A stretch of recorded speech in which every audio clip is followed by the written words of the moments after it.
У одного из подъездов в Петербурге можно наблюдать на доске объявлений вот такую картину. Два разных объявления. Слева рекламируется должность оператора-беспилотника, приглашают мужчин от 18 до 35 лет.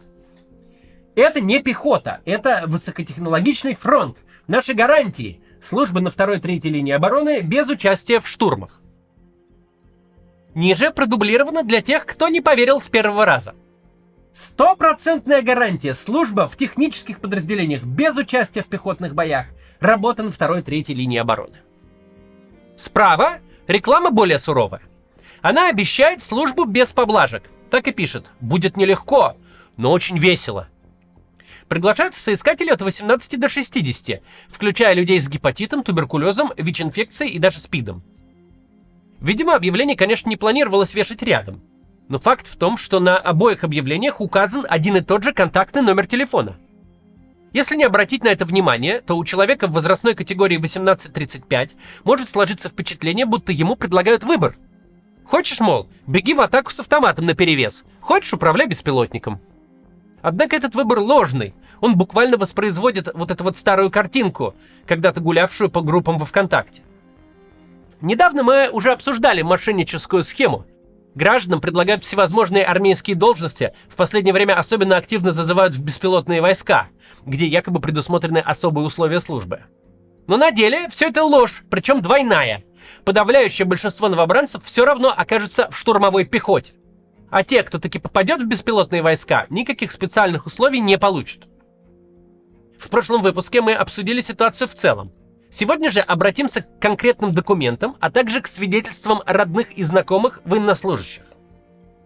Напоминаю, как обычно, что по ссылке в описании у нас инструкция по обходу российских блокировок, чтобы YouTube нормально работал и звонить можно было по Telegram и WhatsApp.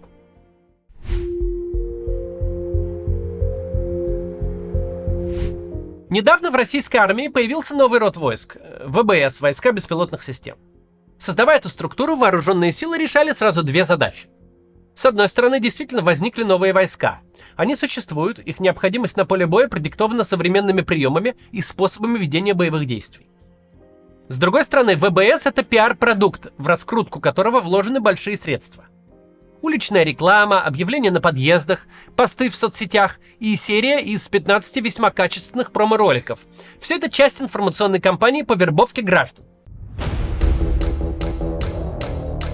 Раньше меня часто ругали за то, что я сижу за компьютером.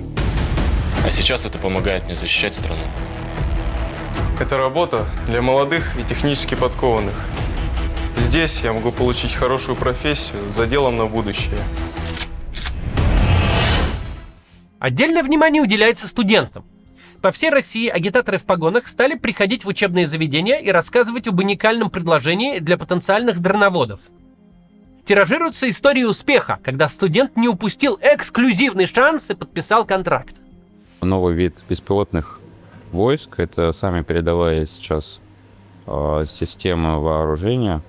И так как я сдавал физику, математику, ибо же инженерное направление, я решил выбрать подобный вид войск. Это очень удобно, что можно на год уйти, помочь родине в победе над врагом и вернуться через год на свое место в университете. Родители меня поддержали в моем выборе, а девушка ждет меня дома. Агитаторы знают болевые точки своей аудитории и потому тщательно проговаривают 3 главных пункта. Во-первых, якобы можно подписать контракт не с армией вообще, а конкретно с войсками беспилотных систем. Якобы такой контракт имеет фиксированный срок от 1 года до 5 лет на выбор. Якобы военнослужащего нельзя перевести из войск беспилотных систем в какие-то другие войска. По вузам и техникумам разослали пакет документов. Там рекламная брошюра, список требований к кандидатам в дроноводы и PDF-презентация от Минобороны. И ее обсудить стоит в первую очередь. Военное ведомство заранее подстелило себе соломку, чтобы потом сказать: а мы, мол, никого не обманывали, в бумагах-то все написано как есть. Итак, презентация. Ее можно скачать с сайтов самых разных высших и среднеспециальных учебных заведений. Мы ее скачали с сайта Себряковского технологического техникума города Михайловка Волгоградской области. На второй странице презентации сообщается, что кандидат в беспилотчики подписывает 2 документа. Во-первых, стандартный контракт с Минобороны, который ничем не отличается от любого другого. Во-вторых, приложение к контракту, которое будто бы должно дать оговоренные гарантии. Так может показаться при поверхностном прочтении. Но давайте прочитаем презентацию и контракт внимательно. В ней изложены очень точно пункты из того самого предложения к контракту. Мы сравнили и проверили. Там то же самое. Конечно, разбирать канцелярские формулировки дело не самое увлекательное, но именно это определяет жизнь того, кто под ними подпишется. Поэтому мы разберем. В презентации указаны такие обязанности новобранца.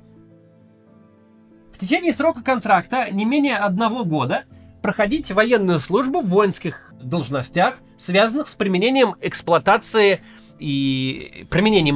беспилотных систем, при условии соответствия занимаемой воинской должности и предъявляемым требованиям. Главная проблема здесь в том, что соответствие или несоответствие новобранца должности и требованиям определяет сам же работодатель, то есть Минобороны, о чем честно сообщает презентация. Минобороны России устанавливает испытательный срок в течение 3 месяцев с даты назначения на воинскую должность. По истечении испытательного срока определяет соответствие военнослужащего установленным требованиям. Как это выглядит на практике? Молодой человек приходит в военкомат, подписывает контракт и предложение к нему. С этого момента он становится военнослужащим. Назад откатить уже ничего нельзя. Армия же имеет полное право принимать по своему усмотрению решение, годится новобранец в дроноводы или нет. А что, если не годится? В этом случае новобранец не едет обратно домой, ведь он уже солдат, контракт у него уже действующий. Его просто переводят на другую должность, например, стрелком в штурмовую пехоту, куда берут даже 60-летних туберкулезников. Молодому и здоровому бойцу пехота будет очень рада, такие там нужны в большом количестве. В приложении к контракту на этот счет есть очень подлая формулировка, которая добросовестно воспроизведена и в презентации. Формулировка такая. Минобороны России осуществляет назначение на другие воинские должности, исполнение обязанностей по которым не связано с применением и эксплуатацией беспилотных систем, только с согласия военнослужащего, при условии его соответствия предъявленным требованиям. Это маркетинговая формулировка, добавленная в контракт, призванная запутать тех немногих, кто решил его почитать. Эти немногие должны увидеть этот пункт и успокоиться. Ну вот, мол, уже написано, что без согласия нельзя. Все, как говорил рекрутер.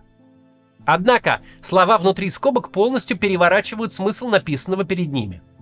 Да, действительно, если новобранец соответствует всем требованиям к должности дроновода, армия не может назначить его пехотинцем без его согласия. Но вот если он требованиям не соответствует, то, может, и назначит. А кто у нас определяет соответствие или несоответствие требованиям? Об этом выше сказано. Сама же армия определяет. Стоит отдельно сказать, что требования к потенциальному дроноводу серьезные. Часть из них есть на первой странице в презентации. А расширенный перечень требований мы скачали отдельным файлом с того же самого сайта Себряковского технологического техникума. От операторов беспилотников требуется базовое владение английским языком, вторая категория профессиональной психологической пригодности, что бы это ни значило, удовлетворительная физическая подготовка, развитые аналитические способности и вестибулярный аппарат, мелкая моторика рук, а также уверенное пользование компьютером. И еще раз проговорим ключевой момент. Этот фильтр отсеивает претендентов в беспилотные войска не до момента подписания контракта, а после. Если новобранца отсеяли и не взяли в войска беспилотных систем, то значит, его можно отправлять воевать куда угодно. А отсеять кандидата легче легкого. Просто поставить ему в ведомости 2 по английскому или по физкультуре. Его может завалить психолог, или кто там будет по каким-то своим критериям оценивать, насколько у молодого человека, например, мелкая моторика рук развита. И все, вперед штурмовать лесопосадки. Конечно же, отсеивать и сразу же переводить в пехоту будут не всех подряд. Кто-то из новобранцев в самом деле попадет в войска беспилотных систем. Но даже если так, встает другой вопрос. Действительно ли у военнослужащего ВБС, подписавшего на 1 год контракт, есть возможность уволиться по истечении этого года? Короткий ответ – нет. Несмотря на то, что фиксированный срок службы прописан в приложении к контракту, это обстоятельство не добавляет ничего нового. В любом контракте и так прописан фиксированный срок и безо всяких предложений. Но все они продлеваются автоматически, без согласия бойца, а разорвать их невозможно, о чем нигде не написано и никто не говорит. Почему? 21 сентября 2022 года Владимир Путин подписал указ номер 647 о мобилизации. Касается этот документ не только мобилизованных, но и контрактников. Ведь в период действия указа любой контракт с Минобороны, хоть на день, хоть на год, становится бессрочным и нерасторгаемым. Никакие дополнительные приложения к контрактам этого не изменят. Указ Верховного Главнокомандующего выше них. Но в нынешней агитации об этом, конечно, умалчивают. Согласно агитматериалам, срок обучения операторов и инженеров беспилотных аппаратов не менее 3 месяцев. И в вузах агитаторы это иногда отдельно подчеркивают. На фронте, мол, будете всего 9 месяцев, перед этим 3-месячная учебка, или же 2-месячная учебка плюс 1 месяц отпуска. Тут методички у агитаторов расходятся. Однако суть все та же. Якобы на фронте придется пробыть лишь 9 месяцев, а потом можно и домой. Но даже если новобранец прошел профотбор и зачислен именно в беспилотные войска, ничто же не мешает в любой момент объявить ему несоответствие и сослать в пехотинцы. И тогда бессмысленно апеллировать даже к каким-то там устным обещаниям. Их давали дроноводу, а не пехотинцу. Так-то любые устные обещания никакой силы не имеют в любом случае, но в данной ситуации уж тем более. Несоответствие занимаемой должности может возникнуть когда угодно. Испортилась, например, у дроновода моторика рук. Звучит правдоподобно, с чего бы ей не испортиться в суровых полевых условиях. Или, например, перестал соответствовать 2-й категории профессиональной психологической пригодности. И так никто не знает, что это значит, а уж в условиях фронта так легко можно перестать этому соответствовать. Хуже того, в требованиях к оператору беспилотника прям прописано, что у него не должно быть ранений, приводящих к временной негодности. То есть, если беспилотчика на войне ранило, его переводят в пехоту. Формально это даже в соответствии с бумагами делается. Не то чтобы бумажки что-то решали на фронте, или там можно было бы, не знаю, что-то с кем-то оспорить или апеллировать куда-то. Но они защищают Минобороны от исков со стороны родителей. Мол, пока ваш сын соответствовал высоким требованиям ВБС, обязательства перед ним выполнялись. Перестал соответствовать, так обязательства утратили силу. При этом за подписание контракта потенциальному дроноводу обещают все то же самое, что любому другому контрактнику. Многомиллионную единовременную выплату, списание долгов на сумму до 10 миллионов рублей. Но не станет государство тратить такие деньжища, чтобы через 3 месяца учебки и 9 месяцев на фронте просто сказать солдату: «Ты свободен, нам от тебя ничего не надо». Нет, тут покупается жизнь, а не 12 месяцев работы. И никто, кроме самого солдата и его родителей, не будет через год вспоминать, что в каких-то там формулировках агитатор в институтской аудитории обещал что-то другое. Но вернемся к презентации. На последней странице, на удивление, честно сообщается количество свободных мест в этих вот войсках беспилотных систем.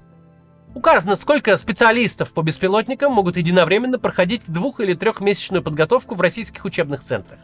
Суммарно 1640 человек. А согласно официальным данным, которые озвучивали Путин с Медведевым, каждый месяц заключается более 30 тысяч военных контрактов. Таким образом, любой может оценить свои шансы на попадание в ВБС. Они выше нуля, но не намного. Примерно так, навскидку, 1 к 50.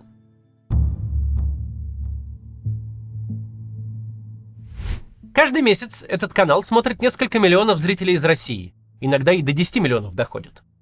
И не только из мегаполисов. Например, стоило нам недавно упомянуть 70-тысячный Новотроицк, как сразу мы получили в комментариях не один десяток приветов от жителей города. А под нашим прошлым выпуском про вербовку студентов в войска беспилотных систем было немало комментариев про людей, попавших на службу в дроноводы. Сама по себе эта специальность существовала до появления отдельного рода войск, поэтому опыт уже накоплен немалый. Я приведу комментарии, которые могут быть полезны для тех, кто хочет пойти на контракт. Кто точно уверен, что уж он-то не попадет в одноразовую пехоту. Потому что моторика развитая, геймерский опыт солидный, авиамоделизмом занимался, ну и все такое прочее. У многих людей так устроено мышление. Даже если вероятность проскочить равна 1%, они убеждены, что непременно попадут именно в этот процент. Но так ли хорошо попасть на должность дроновода на войне? Вот что пишет одна из зрителей. Сын соседки, оператор беспилотника. Не так, как в рекламе показывают. Сидит в машине и в обмундировании. Нет, нет и нет. Они с пацанами сидят под землей по колено в воде. Холодно, мерзло. Молодой и красивый, стал уже больной до костей, раненый, глухой на оба уха. Мать его говорит, что в свои 25 лет не успел внучка оставить и теперь не сможет вообще. Он больной и телом, и духом, из ПТСР. Много комментариев про якобы безопасную службу. В агитации сделан большой упор на то, что дроноводы, дескать, даже близко не приближаются к передовой. Однако это, мягко говоря, не совсем так. Все думают, что это безопасно, но дроноводы сидят почти на самом передке, плюс-минус 5 километров до линии боевого соприкосновения. К ним не зайти, не выйти без проблем. Те же самые операторы дронов с легкостью ходят на такелажные работы. Желаемая цель для противника, что у нас, что у украинцев. Большой риск, что на позицию БПЛА выйдут вражеские ДРГ. Жопа, короче. Да, шансов больше, чем в штурмах, но это не курорт, как и все, что связано с Министерством обороны. Вот еще один развернутый комментарий про вторую-третью линию обороны. БПЛА отряды не сильно лучше штурмов. Они также ходят напередок, могут даже на ЛБС.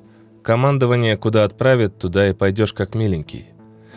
Уже не раз наблюдал то, что БПЛАшников отправляют очень близко к ЛБС. Фишка в том, что если оператор близко к ЛБС, то это быстрый старт и быстрое попадание без долгого подлета. Это имеет военную целесообразность. Плюс такого контрактника можно заставить идти искать свой дрон, если, например, сигнал потерял или дрон был сбит, но не фатально. Все делается а-ля «иди ищи свой дрон, он кучу денег стоит». А что делать человеку? Ну идти. Жизнь контрактника не стоит ничего сейчас. Многие авторы отмечают, что беспилотчик — это приоритетная цель для неприятеля. Знакомому буквально на голову скинули мину ТМ-72, пока он мирно сидел в блиндаже и управлял запущенными птичками. Ранение не первое и не второе, но самое жесткое. И это именно когда стал летуном. Знакомый, молодой наивный человек повелся. Всегда хотел быть военным, а в армию не брали по здоровью. Взяли в дроноводы на разведку. За 2 месяца службы второе ранение. От дронов. Пробито легкое, жив, домой не пустили. Из госпиталя обратно на фронт.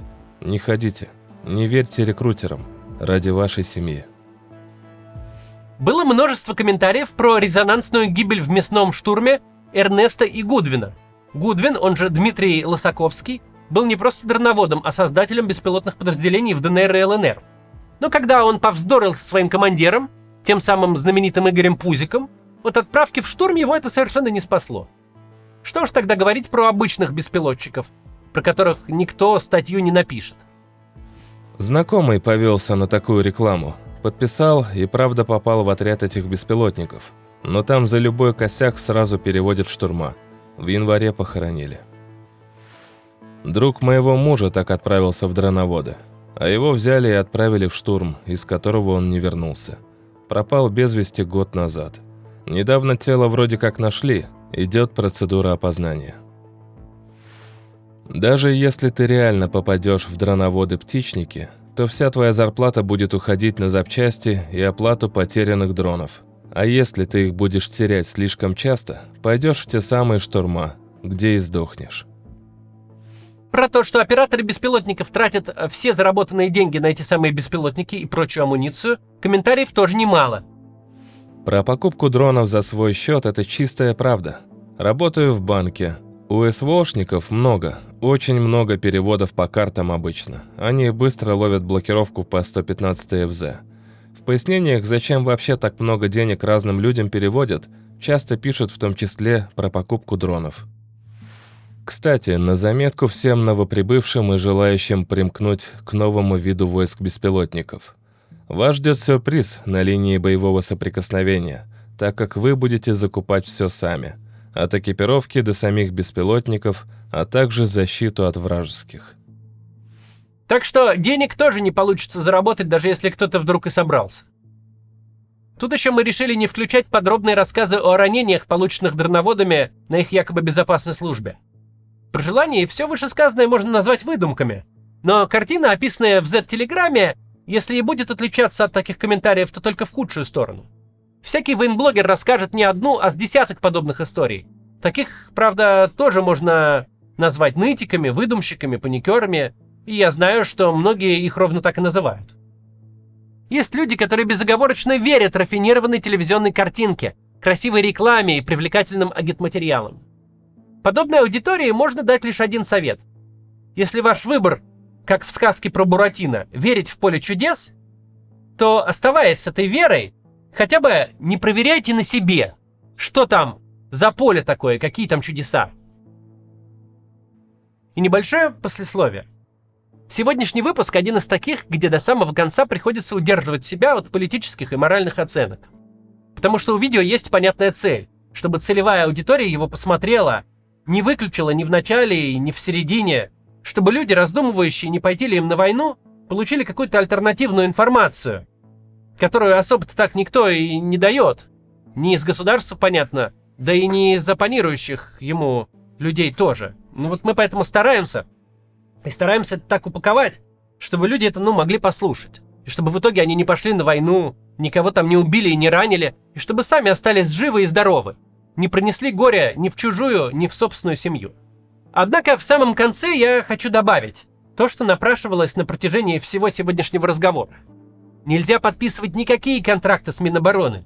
Не только и не столько потому, что российское военное ведомство обязательно обманет, не исполнит обещания, не обеспечит приемлемых условий службы. Как будто если бы условия были другие, можно было бы и пойти повоевать. Нет, конечно. 4 года российская армия ведет агрессивную, захватническую и при этом абсолютно бессмысленную войну. Армия эта вломилась в чужой дом, убивает живущих там людей, превращает в щебень целые города, равняет с землей село за селом. И при этом ничего хорошего она не дает своей собственной стране, лишь высасывая из нее ресурсы. Людские и денежные, и материальные, и какие угодно. Армия России 4 года действует против интересов самой России. Скоро пойдет уже 5-й год. Нельзя участвовать в таком. И не потому, что сам останешься в проигрыше, а потому что в принципе нельзя. Ни в каком виде нельзя подкидывать топливо в эту машину смерти. И самому становиться топливом для войны не надо. Нет в этом ни доблести, ни героизма. До завтра.